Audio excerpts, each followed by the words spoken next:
সংসদ সদস্যরা পার্লামেন্টে স্বাধীনভাবে তাদের মতামতটি প্রকাশ করতে পারবে।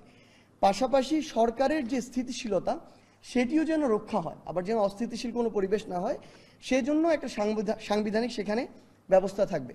আমরা আগেও জানিয়েছি, আজকেও এটি পুনরাবৃত্তি করেছি যে ভোটারদের বয়স যেন 16 করা হয় এবং প্রার্থীর বয়স নির্বাচনে অংশগ্রহণের ক্ষেত্রে যেন 23 করা হয়।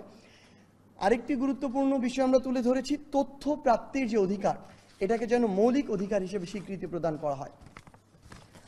নারীর ক্ষমতায়নের ক্ষেত্রে এবং প্রতিনিধি বৃদ্ধির ক্ষেত্রে আমরা সরাসরি 100 আসনে নারী সংসদ সদস্যের কথা বলেছি এবং সংবিধান সংশোধনে যে গণভোট, এখানে আমরা একটা বিষয় তুলে ধরেছি।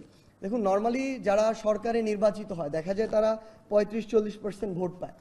সেই জায়গায় গুরুত্বপূর্ণ বিষয়গুলোতে আমরা যদি শুধুমাত্র তাদের মতামতের ভিত্তিতে এটা সংশোধন হয়ে যায়, এমন হতে পারে কিছু ক্ষেত্রে এটা ওই 30-35 বা 40% মানুষের মতামতের ভিত্তিতে। তো সেই জায়গায় এরকম গুরুত্বপূর্ণ সংশোধনীর ক্ষেত্রে আমরা গণভোটের চাওয়া এটা ব্যক্ত করেছি এখানে।